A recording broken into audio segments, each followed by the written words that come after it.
Jesus loves all daily Bible ஸ்கூலுக்கு கர்த்தராகிய இயேசு கிறிஸ்துவின் இன்ப நாமத்தினால் உங்களை ஆசீர்வதித்து வரவேற்கிறேன். சில்ட்ரன்ஸ், நீங்க ஒவ்வொரு நாளும் வேதத்தை படித்து வேதத்துல இருக்கிற கேட்கிற கேள்விகளுக்கு அழகா பதில் எழுதி அனுப்புறீங்க. இந்த கீழ்ப்படிதலுக்கு கர்த்தர் பெரிய ஆசீர்வாதத்தை உங்களுக்கு தரப்போறாரு. சில்ட்ரன்ஸ், இப்போ நான் ஜெபம் பண்ணலாமா? ஆன்டி கூட சேர்ந்து நீங்களும் ஜெபம் பண்ணுங்க. முழங்கால் படிடுங்க, கைகளை கூப்பி கண்களை மூடுங்க. அன்பு நிறைந்த ஆண்டவரே, தகப்பனே, தாழ்மைக்கும் கர்த்தருக்கு பயப்படுதலுக்கும் வரும் பலன் மகிமையும் ஐஸ்வர்யம் ஜீவனுமாம் என்று நீதிமொழிகள் எழுதியிருக்கப்பா. இந்த பிள்ளைகள் அப்பா உங்க வார்த்தைக்கு கீழ்ப்படிந்து வேதத்தை படித்து வேதத்தை தியானிக்கிற பிள்ளைகள் அப்பா. இந்த பிள்ளைகள் இப்பொழுது பார்க்கிறோம் 1000 மடங்கு நன்றா இருக்கட்டும். பெற்றெடுத்த உள்ளங்கள் மகிழும்படி ஞானமுள்ள பிள்ளைகளாய் வளரட்டும் ஆண்டவரே. பிள்ளைகள் ஆஃப் இயர்லி எக்ஸாம் எழுதியிருக்கிறாங்கப்பா. ரிசல்ட் பிள்ளைகள் விருப்பப்படி எல்லாத்துக்கும் நல்ல மதிப்பெண் எடுத்து உங்க நாமத்தை மகிமைப்படுத்தட்டும். இந்த 10 நாள் லீவை பிள்ளைகள் யூஸ்ஃபுல்லா உங்க வார்த்தையை படிப்பதிலும் உங்களுடைய வேதத்தை தியானிப்பதிலும் நன்றாக ஜெபிப்பதிலும் அப்பா அம்மா சொல்ற வார்த்தைக்கு கீழ்ப்படிவதிலும் மிஸ்ஸுங்க சொன்ன ஹோம்ஒர்க்கை செய்வதிலும் பிரயோஜனமா கழிக்கட்டும் ஆண்டவரே. பிள்ளைகளை ஆசீர்வதிங்க. இந்த வருஷம் ஃபுல்லா பிள்ளைகளை பாதுகாத்தீங்க. 2026 ஆண்டவரே, பிள்ளைகள் ஒவ்வொருவருக்கும் ஆசீர்வாதமான ஒரு வருடமாக இருக்கட்டும் அப்பா. உங்க கருத்துல பிள்ளைகளை ஒப்பு கொடுத்து ஜெபிக்கிறேன். இயேசு கிறிஸ்து நாமத்தினால் ஜெபிக்கிறேன் ஜீவனில் நல்ல பிதாவே, ஆமென். மத்தேயு 26ஆம் அதிகாரம். இயேசு இந்த வசனங்களை எல்லாம் சொல்லி முடித்த பின்பு அவர் தம்முடைய சீஷரை நோக்கி, 2ஆம் வசனம், 2 நாளைக்கு பின்பு பஸ்கா பண்டிகை வருமென்று அறிவீர்கள். அப்பொழுது மனுஷகுமாரன் சிலுவையில் அறையப்படுவதற்கு ஒப்பு கொடுக்கப்படுவார் என்றார். 3ஆம் வசனம், அப்பொழுது பிரதான ஆசாரியரும் வேதபாரகரும் ஜனத்தின் முப்பரும் காய்பா எனப்பட்ட பிரதான ஆசாரியனுடைய அரண்மனையிலே கூடி வந்து 4ஆம் வசனம், இயேசுவை தந்திரமாய் பிடித்து கொலை செய்யும்படி ஆலோசனை பண்ணினார்கள். 5ஆம் வசனம், ஆகிலும் ஜனங்களுக்குள்ளே கலகம் உண்டாகாதபடிக்கு பண்டிகையிலே அப்படி செய்யலாகாது என்றார்கள். 6ஆம் வசனம், இயேசு பெத்தானியாவில் குஷ்டரோகியா இருந்த சீமோன் வீட்டிலே இருக்கையில். 7ஆம் வசனம், ஒரு ஸ்திரீ விலையேற பெற்ற பரிமள தைலம் உள்ள வெள்ளைக்கல் பரணியை கொண்டு வந்து அவர் போஜன பந்தியில் இருக்கும் பொழுது அந்த தைலத்தை அவர் சிரசின் மேல் ஊற்றினாள். 8ஆம் வசனம், அவருடைய சீஷர்கள் அதை கண்டு விசனமடைந்து இந்த வீண் செலவு என்னத்திற்கு? 9ஆம் வசனம், இந்த தைலத்தை உயர்ந்த விலைக்கு விற்று தரித்திரருக்கு கொடுக்கலாமே என்றார்கள். 10ஆம் வசனம், இயேசு அதை அறிந்து அவர்களை நோக்கி, நீங்கள் இந்த ஸ்திரீயை ஏன் தொந்தரவுப்படுத்துகிறீர்கள்? என்னிடத்தில் நற்கிரியை செய்திருக்கிறாள். 11ஆம் வசனம், தரித்திரர் எப்பொழுதும் உங்களிடத்தில் இருக்கிறார்கள், நானோ எப்பொழுதும் உங்களிடத்தில் இரேன். 12ஆம் வசனம், இவள் இந்த தைலத்தை என் சரீரத்தின் மேல் ஊற்றினது என்னை அடக்கம் பண்ணுவதற்கு எத்தனமான செய்கையாயிருக்கிறது. 13ஆம் வசனம், இந்த சுவிசேஷம் உலகத்தில் எங்கெங்கே பிரசங்கிக்கப்படுமோ அங்கங்கே இவளை நினைப்பதற்காக இவள் செய்ததும் சொல்லப்படும் என்று மெய்யாகவே உங்களுக்கு சொல்லுகிறேன் என்றார். 14ஆம் வசனம், அப்பொழுது 12 ஒருவனாகிய யூதாஸ் காரியோத்து என்பவன் பிரதான ஆசாரிடத்துக்கு போய் 15ஆம் வசனம், நான் அவரை உங்களுக்கு காட்டி கொடுக்கிறேன், நீங்கள் எனக்கு என்ன கொடுக்கிறீர்கள் என்றான். அவர்கள் அவனுக்கு 30 வெள்ளிக்காசை கொடுக்க உடன்பட்டார்கள். 16ஆம் வசனம், அது முதல் அவன் அவரை காட்டி கொடுப்பதற்கு சமயம் பார்த்து கொண்டிருந்தான். 17ஆம் வசனம், புளிப்பில்லாத அப்ப பண்டிகையின் முதல் நாளிலே சீஷர்கள் இயேசுவிடத்தில் வந்து, பஸ்காவை புசிப்பதற்கு நாங்கள் எங்கே உமக்கு ஆயத்தம் பண்ண சித்தமாயிருக்கிறீர் என்று கேட்டார்கள். 18ஆம் வசனம், அதற்கு அவர், நீங்கள் நகரத்திலே இன்னானிடத்துக்கு போய், என் வேலை சமீபமாயிருக்கிறது, உன் வீட்டிலே என் சீஷரோடு கூட பஸ்காவை ஆசரிப்பேன் என்று போதகர் சொல்லுகிறார் என்று அவனுக்கு சொல்லுங்கள் என்றார். 19ஆம் வசனம், இயேசு கற்பித்தபடி சீஷர்கள் போய் பஸ்காவை ஆயத்தம் பண்ணினார்கள். 20ஆம் வசனம், சாயங்காலம் ஆன பொழுது 12 கூட அவர் பந்தி இருந்தார். 21 வசனம். அவர்கள் போஜனம் பண்ணுகையில் அவர், உங்களோடொருவன் என்னை காட்டிக் கொடுப்பான் என்று மெய்யாகவே உங்களுக்கு சொல்லுகிறேன் என்றார். 22 வசனம். அப்பொழுது அவர்கள் மிகவும் துக்கமடைந்து அவரை நோக்கி, ஆண்டவரே, நானோ என்று ஒவ்வொருவராய் கேட்கத் தொடங்கினார்கள்.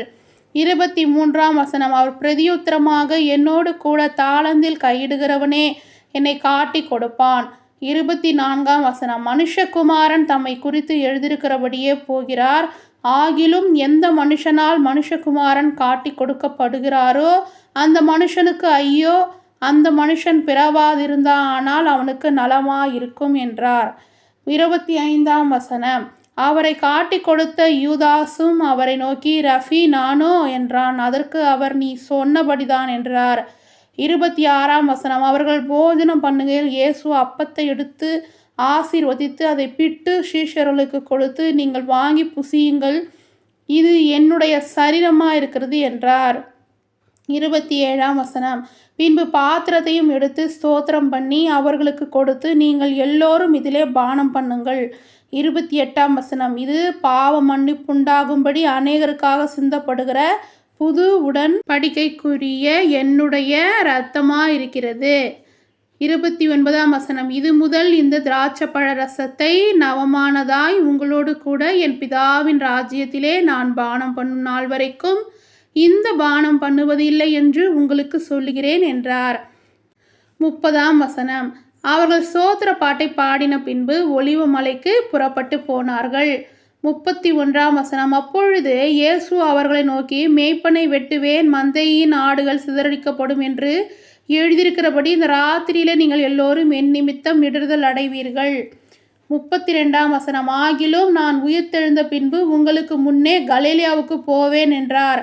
33 வசனம். பேதுரு அவருக்கு பிரதியுத்தரமாக, உமது நிமித்தம் எல்லாரும் இடறுதல் அடைந்தாலும் நான் ஒரு காலும் இடறுதல் அடையேன் என்றான். 34 வசனம். இயேசு அவனை நோக்கி, இந்த ராத்திரியிலே சேவல் கூவுவதற்கு முன்னே நீ என்னை 3 தரம் மறுதலிப்பாய் என்று மெய்யாகவே உனக்கு சொல்லுகிறேன் என்றார். 35 வசனம். அதற்கு பேதுரு, நான் உம்மோடே மரிக்க வேண்டியதா இருந்தாலும் உம்மை மறுதலிக்க மாட்டேன் என்றான். சீஷர்கள் எல்லோரும் அப்படியே சொன்னார்கள்.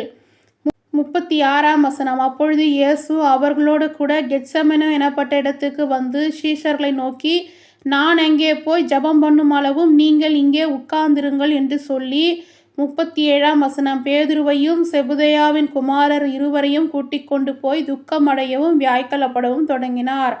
38 வசனம். அப்பொழுது அவர், என் ஆத்துமா மரணத்துக்கு ஏதுவான துக்கம் கொண்டிருக்கிறது, நீங்கள் இங்கே தங்கி என்னோடு கூட விழித்திருங்கள் என்று சொல்லி 39 வசனம். சற்று அப்புறம் போய் முகங்குப்புற விழுந்து, என் பிதாவே, இந்த பாத்திரம் என்னை விட்டு நீங்க கூடுமானால் நீங்கும்படி செய்யும், ஆகிலும் என் சித்தத்தின்படியல்ல உம்முடைய சித்தத்தின்படியே ஆக கடவுது என்று ஜெபம் பண்ணினார்.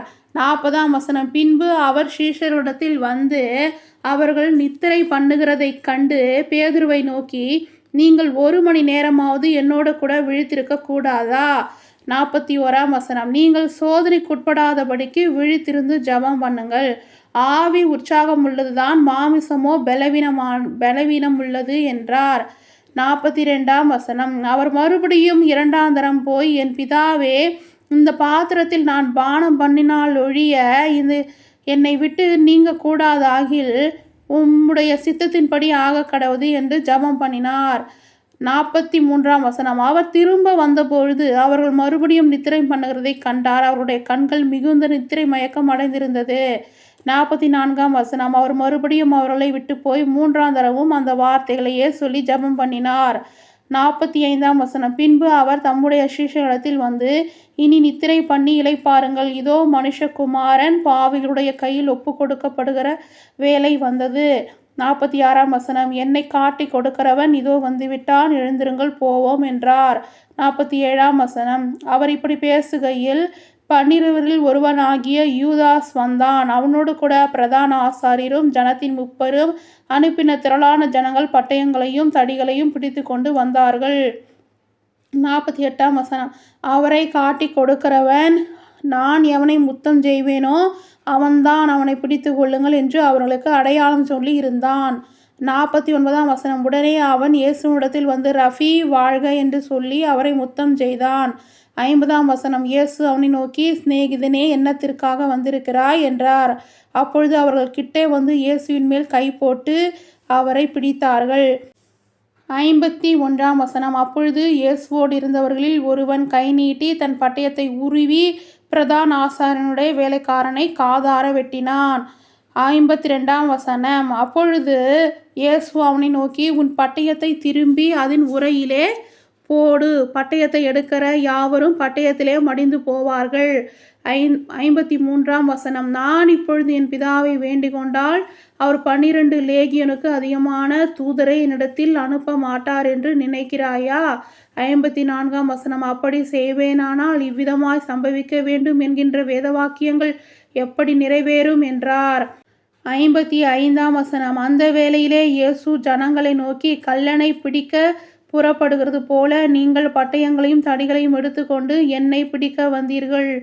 நான் தினம்தோறும் உங்கள் நடுவிலே உட்கார்ந்து தேவாலயத்திலே உபதேசம் பண்ணி கொண்டிருந்தேன். அப்பொழுது நீங்கள் என்னை பிடிக்கவில்லையே. 56ஆம் வசனம். ஆகிலும் தீர்க்கதரிசிகள் எழுதியிருக்கிற வசனங்கள் நிறைவேறும்படி இவைகளெல்லாம் சம்பவிக்கிறது என்றார். அப்பொழுது சீஷர்கள் எல்லோரும் அவரை விட்டு ஓடி போனார்கள்.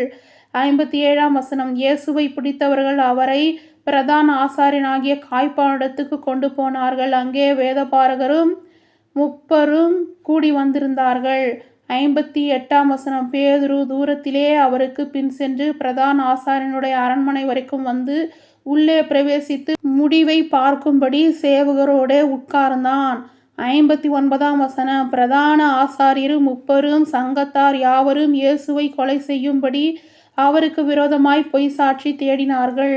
60ஆம் வசனம். ஒருவரும் அகப்படவில்லை. அநேகர் வந்து பொய் சாட்சி சொல்லியும் அவர்கள் சாட்சி ஒவ்வவில்லை. கடைசியிலே 2 பொய் சாட்சிகள் வந்து. 61ஆம் வசனம். தேவனுடைய ஆலயத்தை இடித்து போடவும் 3 நாளைக்குள்ளே அதை கட்டவும் என்னாலே ஆகும் என்று இவன் சொன்னான் என்றார்கள். 62ஆம் வசனம். அப்பொழுது பிரதான ஆசாரியன் எழுந்திருந்து அவரை நோக்கி, இவர்கள் உனக்கு விரோதமாய் சாட்சி சொல்லுகிறதை நீ ஒன்றும் சொல்லுகிறதில்லையா என்றான். 63ஆம் வசனம். இயேசுவோ பேசாமல் இருந்தார். அப்பொழுது பிரதான ஆசாரியன் அவரை நோக்கி, நீ தேவனுடைய குமாரனாகிய கிறிஸ்துதானா? அதை எங்களுக்கு சொல்லும்படி ஜீவனுள்ள தேவன் பேரில் உன்னை ஆணையிட்டு கேட்கிறேன் என்றான். 64ஆம் வசனம். அதற்கு இயேசு, நீர் சொன்னபடிதான், அன்றியும் மனுஷகுமாரன் சர்வ வல்லவருடைய வலது பரிசத்தில் விற்றிருப்பதையும் வானத்தின் மேகங்கள் மேல் வருவதையும் இது முதல் காண்பீர்கள் என்று உங்களுக்கு சொல்லுகிறேன் என்றார். 65ஆம் வசனம். அப்பொழுது பிரதான ஆசாரியன் தன் வஸ்திரங்களை கிழித்து கொண்டு, இவன் தேவ தூஷணம் சொன்னான், இனி சாட்சிகள் நமக்கு வேண்டியதென்ன? இதோ இவன் தூஷணத்தை இப்பொழுது கேட்டீர்களே. 66ஆம் வசனம். உங்களுக்கு என்னமாய் தோன்றுகிறது என்று கேட்டான். அதற்கு அவர்கள், மரணத்துக்கு பாத்திரனாயிருக்கிறான் என்றார்கள். 67ஆம் வசனம். அப்பொழுது அவருடைய முகத்தில் துப்பி அவரை குட்டினார்கள். சிலர் அவரை கன்னத்தில் அறைந்து. 68ஆம் வசனம். கிறிஸ்துவே, உம்மை அடித்தவன் யார்? அதை ஞான திருஷ்டியினால் எங்களுக்கு சொல்லும் என்றார்கள். 69ஆம் வசனம். அத்தருணத்தில் பேதுரு வெளியே வந்து அரண்மனை முற்றத்தில் உட்கார்ந்திருந்தான். அப்பொழுது வேலைக்காரி ஒருத்தி அவனிடத்தில் வந்து, நீயும் கலிலேயனாகிய இயேசுவோடு கூட இருந்தாய் என்றாள். 70ஆம் வசனம். அதற்கு அவன், நீ சொல்லுகிறது எனக்கு தெரியாது என்று எல்லோருக்கும் முன்பாக மறுதலித்தான். 71ஆம் வசனம். அதற்கு வாசல் மண்டபத்துக்கு போன பொழுது வேறொருத்தி அவனை கண்டு, இவனும் நசரனாகிய இயேசுவோட கூட இருந்தான் என்று அங்கே இருந்தவர்களுக்கு சொன்னான். 72ஆம் வசனம். அவனோ அந்த மனுஷனை நான் அறியேன் என்று ஆணையிட்டு மறுபடியும் மறுதலித்தான். 73ஆம் வசனம். சற்று நேரத்துக்கு பின்பு அங்கே நின்றவர்கள் பேதுருவினிடத்தில் வந்து, மெய்யாகவே நீயும் அவர்களில் ஒருவன், உன் பேச்சு உன்னை வெளிப்படுத்துகிறது என்றார்கள். 74ஆம் வசனம். அப்பொழுது அவன் அந்த மனுஷனை அறியேன் என்று சொல்லி சபிக்கவும் சத்தியம் பண்ணவும் தொடங்கினான். உடனே சேவல் கூவிற்று. அப்பொழுது பேதுரு, சேவல் கூவுவதற்கு முன்னே நீ என்னை 3 தரம் மறுதலிப்பாய் என்று இயேசு தன்னிடத்தில் சொன்ன வசனத்தை நினைத்து கொண்டு வெளியே போய் மனங்கசந்து அழுதான். சில்ட்ரன்ஸ், மத்தேயு 26ஆம் அதிகாரம் முழுவதுமாக படிச்சதை கேட்டீங்க இல்லையா? 75 வசனங்களை நீங்கள் கூட சேர்ந்து படிச்சிருக்கீங்க. கர்த்தர் நிச்சயமாக உங்களை ஆசீர்வதிப்பார் சில்ட்ரன்ஸ்.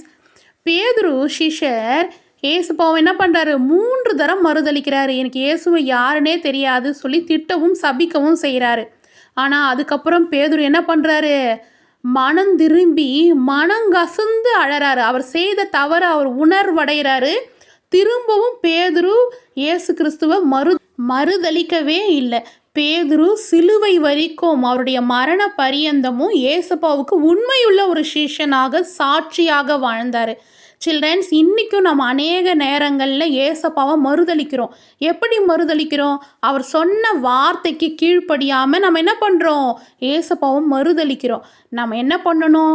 தவறு செய்து விட்டால் உடனே நம்ம என்ன பண்ணணும்? மனம் திரும்பி பேதுரு மாதிரி ஏசப்பா கிட்ட மன்னிப்பு கேட்கணும். ஏசப்பா, நான் பண்ணது தப்பு தான் அப்படின்னு சொல்லிட்டு மனம் திரும்பி மன்னிப்பு கேட்டுட்டு திரும்பவும் அந்த தவறை நம்ம செய்யவே கூடாது. ஓகேவா சில்ட்ரன்ஸ்? ஏசப்பா உங்களை ஆசீர்வதிப்பார் சில்ட்ரன்ஸ். இந்த 2026 நீங்கள் கேட்க போடுற எல்லா வேத வசனங்கள்லையும் ஏசப்பா உங்களோடு கூட இடைப்படுவார், உங்களோடு கூட சஞ்சரிப்பார். நீங்களும் ஏசப்பாவோடு நடக்கிற பிள்ளைகளாக இருக்கணும். ஓகேவா சில்ட்ரன்ஸ்? இப்போ உங்களை கேள்வி கேட்கலாமா? அவர்கள் நித்திரை பண்ணுகிறதை கண்டு பேதுருவை நோக்கி, நீங்கள் டேஷ் நேரமாவது என்னோடு கூட விழித்திருக்க கூடாதா? 3 மணி, 2 மணி, 1 மணி. சரியான விடைய அழகாக எழுதி ஆன்ட்டிக்கு ஃபோட்டோ எடுத்து அனுப்புங்க சில்ட்ரன்ஸ்.